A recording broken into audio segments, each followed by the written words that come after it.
چې جنډه دی اوچته کړې ظالمه نن سبا خو د پی ټی آی جنډه د چرسو مانند ده چې دا چرس ته سره یا د پی ټی آی جنډه دواړه طرف ته جیل دی یاره نشته د الله نه یاره پکار دی یار د الله نه خو ټول یریږي خو دا نږدې چې کوم دی له دوی نه هم یریږي دام ټول د الله تعالی مخلوق دی صرف یاره چې د الله نه پکار دی انسان نه مرګ یو ورځ دی بس دا رښتیا خبره ده چې نو دا باقي خلک بیا ولې یریږي چې تاسو څنګه وایي چې مرګ یو ورځ دی نو هغه کې بس ایمان کمزوري ده کنه دی وجه نه یریږي ستا ایمان مضبوط دی ان شاء الله او که اوس پولیس راله ما را نه بوتله نو بیا بس چې بوتله مګبو می دي مینه د چا سره کې او اول د الله سره او بیا د عمران خان سره اول د الله سره او بیا د عمران خان سره درته ووایه 8 تاریخ باندې به ووټ چاله ورکې ووټ به د خیره سره زما الکه چې ده اپر دیر ها نو زه به انشاءالله اپر دیر ته ځم اوسېږم مردان کې شیرګړ مردان کې ووټ له به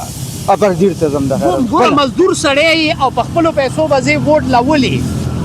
بس دا زما یو مینه ده یو خواهش مې ده بس ښه درته ووایه خلک وایي چې د عمران خان صاحب چې دی دا ښه لیډر ثابت نه شو په 3 کاله کې هغه هیڅ ونه کړله او بیا غلاګانې مو کړه نو ستا په نظر کې غل څوک دي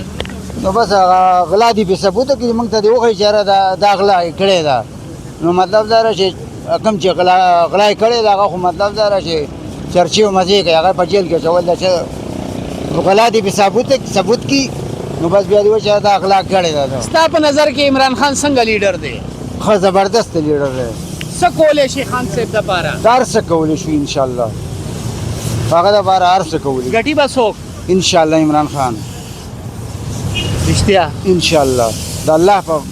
کرم سره او پرون نواز شریف ویلو چې دا پښتانه چې کوم دي دا بیوقوفه دي د عمران خان په خبره غلط شو نو بیوقوفه خود دي چې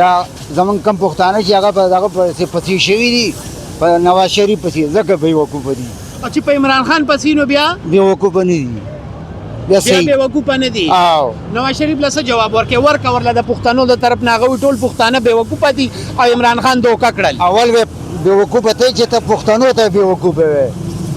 مطلب د ازادي چې اول کړې ده هغه پښتون کړې ده پوه شي پنجابي نه ده کړې او په بارډر باندې چې کم فوجي هغه پښتوني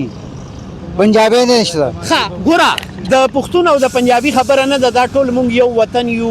دا 4-5 صوبې چې کوم دي دا زمونږ پاک وطن دی نه د خبره د پنجاب دا نه د پنجابي ده خو هغه دا خبره چې کړې دا غیر نامناسبه ده پنجاب کې چې کوم نواز شریف نه دی پنجاب کې نورم زمونږ پنجابیان رونه شته هغه ټول زمونږ د سر تاج دي خو د نواز شریف دا خبره چې دا از پښتون زم د دې خبرې مخالفت کومه چې ته 3 ځله زما د ملک پرایم منسٹر پاتې شوې او ته دومره جاهله پرایم منسٹر پاتې شوی چې ته یو قوم ته وایي چې ته بیوقوف یې نو